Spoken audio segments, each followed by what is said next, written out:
Well, everyone knows taking a walk is good for you, but how hard is it to walk around the Lake Charles area? We're trying to make that a little bit easier, and to that end, we have the walkability wizard with us today. Jeff Speck is going to be speaking tonight about that very topic. Thanks for coming in. I've never been called that before. Thank you. That's a good one.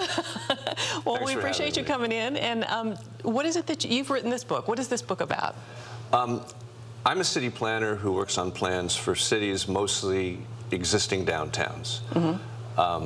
And we've tried to sell communities on being better planned. Now, me personally, for about 30 years, and had more success and less success in different places. What I gradually learned over my career was that walkability was the best way to discuss good planning. Okay. So we, bring best practices in planning to cities, but we have to convince them to change their standards and their techniques of building and rebuilding, especially their downtowns.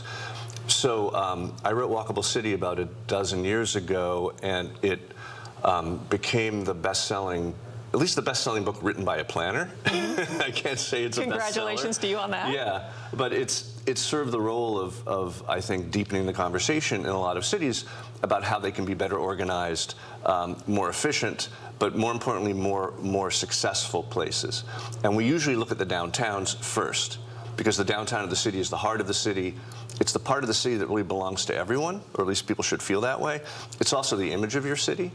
And so there are lots of reasons why a place should be more walkable, but the principal reason that we're brought into places is that they want to be more economically vital, more alive, more proud of who they are.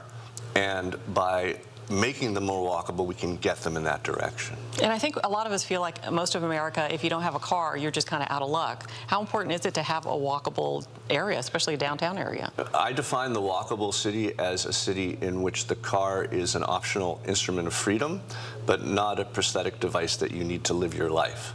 And so making that difference between every member of the family owning a car and perhaps the family just having one car, that's enough really to get people over the edge into a much more healthy quality of life, and a city in which you actually see your neighbors walking as opposed to driving, where those bonds of community might be much more able to form. Well, I was going to ask, why should Lake Charles want to be a walkable city?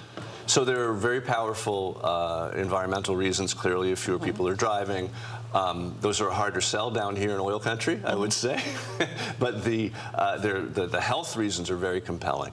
I mean, driving really is the new smoking, between both the lack of activity that comes from never walking to get anywhere, and all the car crashes that we're dealing with. That's a compelling reason.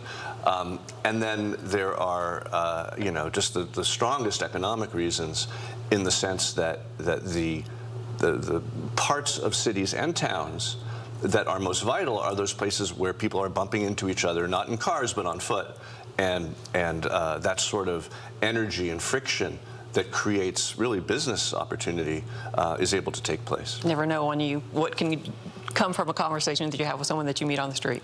Yeah, and it's frankly a lot more efficient to be able to walk from meeting to meeting than have to drive halfway across town. And it's the reason cities exist is to bring us together, right?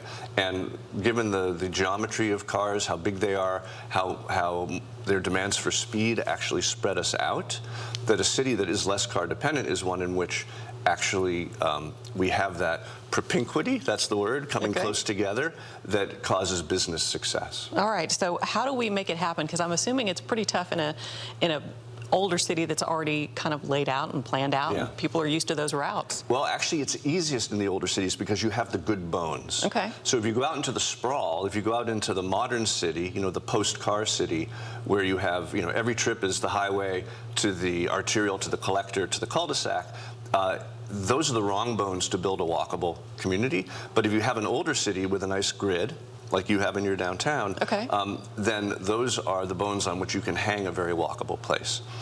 We say that it's my general theory of walkability, that a city, a place in order to be walkable, the walk needs to be useful, safe, comfortable, and interesting. Okay. And so we address all 4 of those issues.